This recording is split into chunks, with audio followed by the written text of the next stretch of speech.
अखंडमंडलाकारं व्याप्तं येन चराचरं तत्पदं दर्शितं येन तस्मै श्रीगुरवे नमः।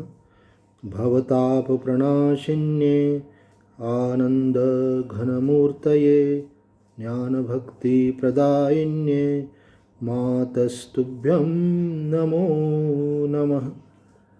संक्षिप्त योग वशिष्ठ निर्वाण प्रकरण उत्तरार्ध सर्ग 46-47।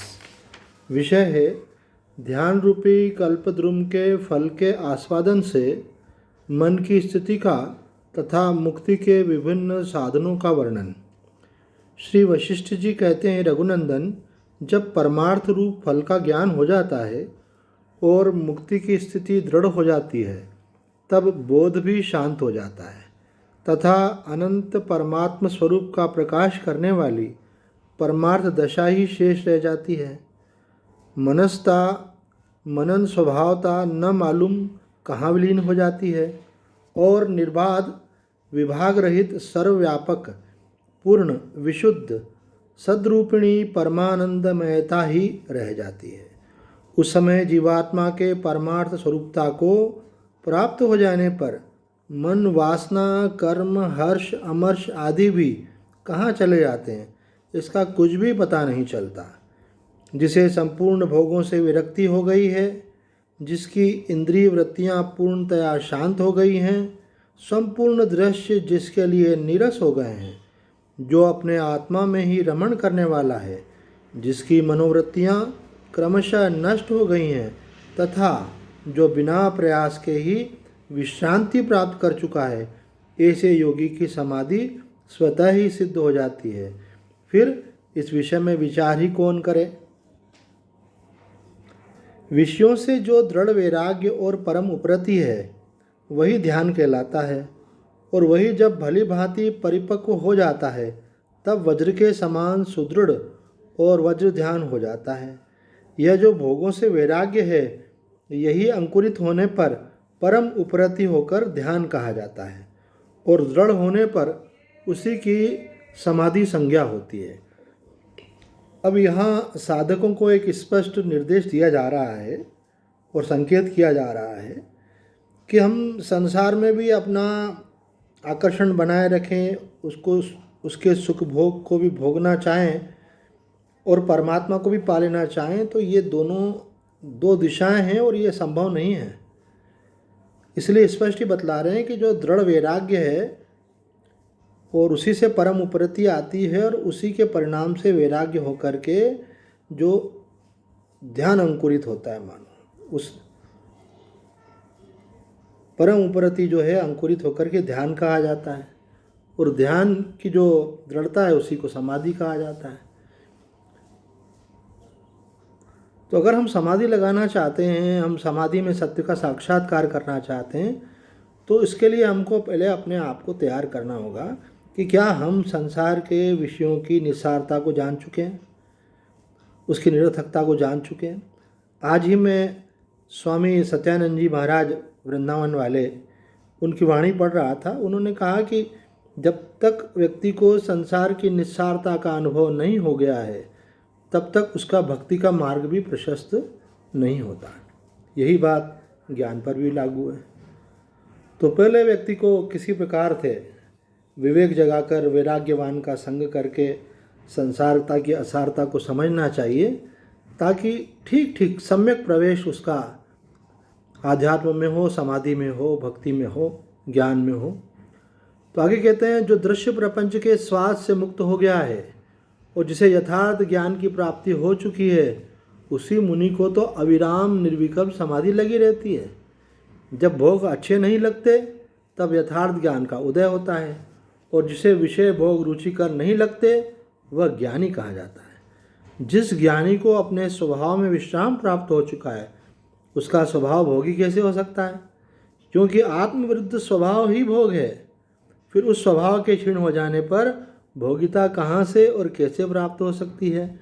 श्री राम साधक को चाहिए कि वह पहले वेदांत का श्रवण करे, फिर स्वाध्याय करे, तत्पश्चात प्रणव आदि का जप करे, तदंतर समाधि में लीन हो। ये जो बात कही गई है स्वाध्याय के बाद, जबकि इसके द्वारा अंतःकरण शुद्ध होगा, अंतर्मुख होगा, सूक्ष्म होगा, बाद में जो है ध्यान समाधि में लीन हो सकेगा।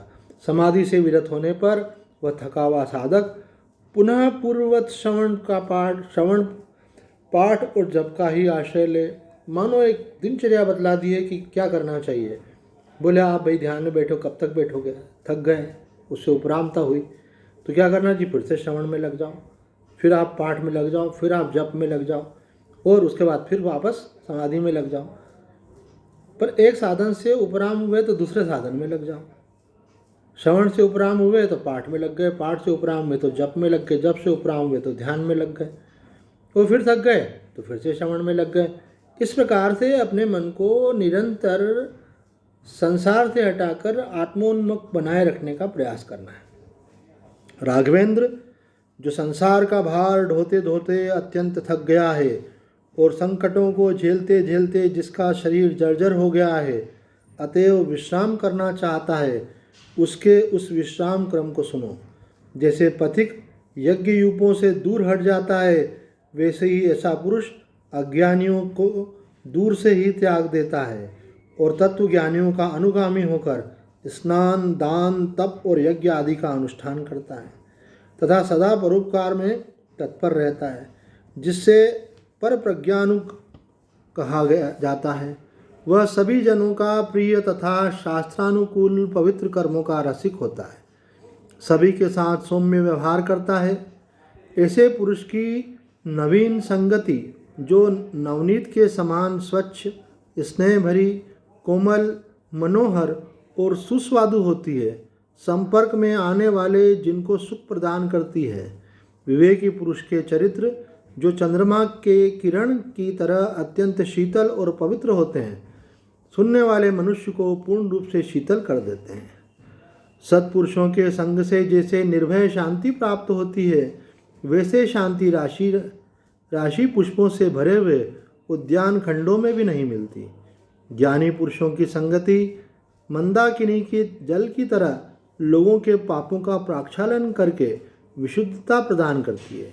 संसार सागर से पार जाने की इच्छा वाले विरक्त ज्ञानी पुरुषों के समागम से मनुष्य का हृदय वैसे ही शीतल हो जाता है जैसे हिम और पुष्पहारों से निर्मित घरों में निवास करने पर होता है।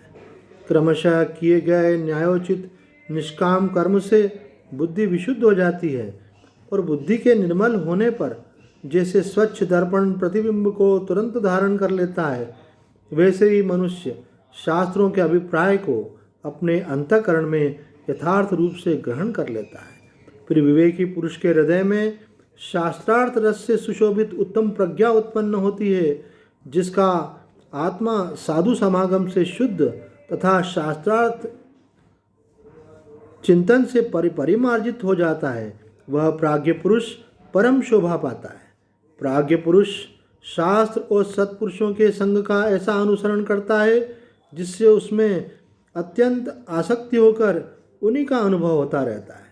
क्रमशः सज्जनता को प्राप्त कर वह शास्त्र अर्थ की भावना से पूर्णतया भावित हो जाता है। फिर भोगों का तिरस्कार करके वह पिंजरे से छूटे हुए सिंह की तरह शोभा पाने लगता है। भोगों के पीछे दौड़ना बहुत बड़ा दुर्भाग्य है, इसलिए दिन पर दिन उसका त्याग करने वाली विवेकी पुरुषों के द्वारा उसको कुल उसी प्रकार चमकने लगते हैं जैसे चंद्रमा से तारों का समूह। ये समझने योग्य बात है कि संसार की आसक्ति से मुक्त होने का, भोगों की आकर्षण से मुक्त होने का उपाय क्या है? बोले सज्जन पुरुषों का, ज्ञानी पुरुषों का समागम करें, शास्त्रों का चिंतन करें ताकि उत्तम प्रज्ञा को प्राप्त हो। और बोले भोगों का तिरस्कार होना चाहिए अपने अंदर, उसको दिनों दिन छोड़ने का संकल्प होना चाहिए, उससे मुक्त होने की इच्छा होना चाहिए। कह रहे हैं यहाँ पे दिन पर दिन उसके त्याग करने वाली विवेकी पुरुषों के द्वारा उसका कुल उसी प्रकार चमकने लगता है जैसे चंद्रमा के तारों का समूह। राघव, जिन्होंने तीनों लोगों को तृण तुल्य समझ लिया है, उनकी प्रशंसा महात्मा लोग वैसे ही करते हैं जैसे स्वर्ग लोक में स्वर्गवासी कल्प वृक्ष का गुण गाते हैं। ऐसे पुरुष भूतल पर उदित हुए चंद्रमा के समान होता है। अतः जिनके नेत्र विस्मय से उत्फुल्ल हो गए हैं, ऐसे साधु महात्मा सौहार्दवश उसका दर्शन करने के लिए आते हैं। भोगों के प्रति उसकी आदर बुद्धि सदा के लिए नष्ट हो जाती है, इसलिए न्याययुक्त भोगों के प्राप्त होने पर भी वह उनका आदर नहीं करता। तदंतर जैसे स्वास्थ्य चाहने वाला व्यक्ति वेद्य का आश्रय ग्रहण करता है, उसी प्रकार सर्वोत्कृष्ट कल्याण की प्राप्ति के लिए वह स्वयं ही सत्संग करता है। उस सत्संग के परिणाम स्वरूप उसकी बुद्धि परम उदार हो जाती है, जिससे वह अत्यंत निर्मल जल वाले सरोवर में प्रविष्ट हुए गजराज की तरह शास्त्रार्थ चिंतन में निमग्न हो जाता है। जैसे सूर्यदेव अंधकार मग्न प्राणी को अपने निकट आने पर अपने प्रकाश से पूर्ण कर देते हैं, वैसे ही सज्जन पुरुष अपने संपर्क में आए हुए मनुष्य को विपत्तियों से उबार कर देवी संपत्तियों से युक्त कर देता है। जो विवेकी है उसकी बुद्धि पहले से ही दूसरे का धन ग्रहण करने से विरत रहती है, क्योंकि उसे प्रारब्ध अनुसार प्राप्त हुए अपने ही धन से संतोष रहता है, तथा पर धन के ग्रहण से विरत एवं संतोषामृत से परिपूर्ण हुआ वह क्रमशः अपने स्वार्थों की भी उपेक्षा कर देना चाहता है। वह याचक को कर्ण और शाक आदि जो कुछ अपने पास मौजूद रहता है वह सब दे देता है, यहाँ तक कि उसी अभ्यास योग से वह अपना शरीर भी दे डालता है। विवेकी पुरुष को चाहिए कि पहले वह परधन के ग्रहण से यत्नपूर्वक विरत हो जाए। जब तक इसका पूर्णतः अभ्यास हो जाए तब तक उसे विवेक बल से स्वार्थों से आसक्ति हटा लेनी चाहिए। अर्थात लोभ नहीं होना चाहिए, दूसरे के धन पर दृष्टि नहीं रखना चाहिए। साधक को जो प्राप्त है उसमें पर्याप्त की बुद्धि करना चाहिए, प्रारब्ध पर जो है संतोष रखना चाहिए। श्री राम जैसे सरोवर वर्षा के जल से भी भरता है, उसी तरह मनुष्य का अंतःकरण संतोष से ही परिपूर्ण होता है। जैसे वसंत ऋतु के आगमन से सुंदर पुष्पों के लदे हुए वृक्षों से वन लहलहा उठता है, वैसे ही साधु पुरुष संतोष से ही गंभीर, शीतल, मनोहर, प्रसन्न और रसशालिनी ओजस्विता को पाकर शोभित होने लगता है। किंतु जो असंतुष्ट है तथा सदा धन के लिए ललायित रहता है, उसकी प्रकृति दीन हो जाती है। वह पाद पीठ अर्थात खड़ाओ या पनही की रगड़ से पिसे हुए कीड़े की भांति चेष्टा करता रहता है तथा एक दुख से दूसरे दुख को प्राप्त होता रहता है। जो धन के लोभी होते हैं उनकी आकृति विकृति हो जाती है। उन्हें क्षुब्ध समुद्र में गिरे हुए तथा लहरों के थपेड़ों से व्याकुल हुए जीवों की भांति कभी स्वस्थ स्थिति प्राप्त नहीं होती। अर्थ, संपत्ति और नारी ये दोनों ही उत्ताल तरंगों की तरह क्षण विध्वंसनी और सर्प के फन की छत्र छाया के समान है। अतः कौन विद्वान उसमें मन लगाएगा। धन के उपार्जन और रक्षण में जो यातनाएं भोगनी पड़ती है, उन्हें जानता हुआ भी जो मूढ़ धन की अभिलाषा करता है वह मनुष्य होते हुए भी पशु तुल्य है। अतः उसका स्पर्श तक नहीं करना चाहिए। देखो, इतनी घोर निंदा शास्त्र कर रहे हैं कि जो ऐसा व्यक्ति है जो धन के पीछे भाग रहा है और वो जिसको इतना विवेक नहीं जगा है कि भाई धन का संग्रह और रक्षण, इसमें कितने प्रकार का मानसिक चिंतन और तनाव और अशांति और असुरक्षा मनुष्य के मन में बनी रहती है, उसको समझता हुआ भी जो व्यक्ति उसकी अभिलाषा करता है, कहते हैं वो तो पशु तुल्य है। और उसकी निंदा करते हुए कहते हैं उसका दर्शन तो और स्पर्श तक उसका नहीं करना चाहिए, क्योंकि उसके वाइब्रेशन में हमको प्रवेश कर जाए। जो संतोष रूपी हंसुओं से मन के बाह्य इंद्रिय व्यापारों को और आंतरिक संकल्प आदि को एक साथ ही काट डालता है, उसका क्षेत्र ज्ञान बीज की उत्पत्ति का स्थान हृदय प्रकाशित हो उठता है। पुरुष को चाहिए कि पहले संसार से विरक्ति प्राप्त करे और वैराग्य हो जाने पर सत्पुरुषों का संग और शास्त्रों का अभ्यास करे। तो ये क्रम ये बतलाया है कि पहले संसार से विरक्ति प्राप्त करे और वैराग्य हो जाने पर सत्पुरुषों का और शास्त्रों का अभ्यास करे।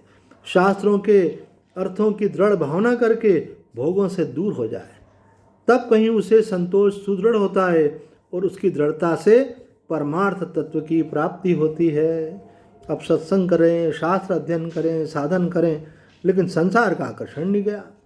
भोग भोगना चाहते हैं, धन संग्रह करना चाहते हैं, तब बताओ संतोष कैसे मिलेगा और परमार्थ तत्व की दृढ़ता कैसे होगी।